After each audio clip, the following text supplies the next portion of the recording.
Hi అందరికీ. నేను మునగాకు తాలింపు చేశాను ఈరోజు.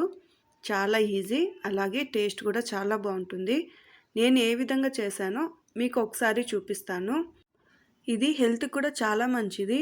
ఎవరికైనా కాలు నొప్పి ఉన్నా, అలాగే మోషన్ ప్రాబ్లం ఉన్నా ఇది బాగా హెల్ప్ అవుతుంది. ఇక్కడ నేను ఒక కడాయి తీసుకున్నాను. అందులో ఒక 2 స్పూన్స్ వరకు ఆయిల్ తీసుకున్నాను. కొద్దిగా ఆవాలు, అలాగే 1 స్పూన్ వరకు జీలకర్ర తీసుకున్నాను. వెల్లుల్లి రెబ్బలు ఒక 4-5 ఈ విధంగా కొద్దిగా దంచి వేసుకోండి, టేస్ట్ బాగుంటుంది. ఇక్కడ నేను పచ్చెనగపప్పు ఒక 2 స్పూన్స్ వరకు తీసుకున్నాను. మునగాకు తాలింపుకి పచ్చెనగపప్పు కొద్దిగా ఎక్కువ వేసుకుంటే బాగుంటుంది. ఒక ఆనియన్ మీడియం సైజ్ తీసుకున్నాను. ఈ విధంగా సన్నగా కట్ చేసుకోవాలి. కొంతమంది అయితే మునగాకు తాలింపు చేసేటప్పుడు ఆనియన్స్ వేయరు, కానీ టేస్ట్ బాగుంటుంది ఆనియన్స్ వేస్తే. నేను ఇక్కడ 1 స్పూన్ సాల్ట్, అలాగే 1/2 స్పూన్ పసుపు తీసుకున్నాను. ఈ విధంగా ఒకసారి మొత్తం కలిసే విధంగా ఒక 2 నిమిషాలు ఫ్రై చేయండి. ఇక్కడ కొద్దిగా కరివేపాకు తీసుకున్నాను. మనము ఏ కూర చేసినా సరే ఆయిల్లోనే కరివేపాకు వేస్తే ఆ టేస్ట్ చాలా బాగుంటుంది కర్రీకి. అవి కొద్దిగా ఫ్రై అయిన తర్వాత మునగాకు మొత్తం ఈ విధంగా వేసుకోవాలి. మనము మునగాకు ఒలిచినప్పుడు చిన్న చిన్న పుల్లలు వస్తూ ఉంటాయి కదా, అవి రాకుండా ఉండాలంటే మునగాకు కడిగేటప్పుడు ఒక 2-3 సార్లు బాగా కడగండి.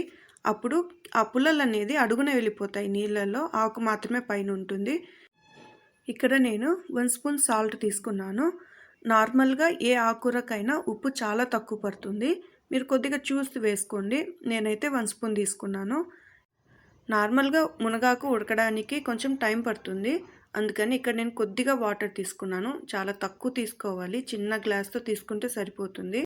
ఇప్పుడు ఎక్కడ చూసినా వర్షాలు పడతా ఉంది కదా, కొంతమంది అయితే వర్షం పడినప్పుడు మునగాకు తింటే అది కొద్దిగా చేదుగా ఉంటుంది అంటారు. అది నిజమో అబద్ధమో నాకైతే తెలియదు. అందుకనేసి నేను ఒక కట్ట వరకు తీసుకున్నాను చూద్దామనేసి. ఇక్కడ నేను మూత క్లోజ్ చేసుకొని ఒక 5 నిమిషాలు మీడియం ఫ్లేమ్లో ఉడికించాను.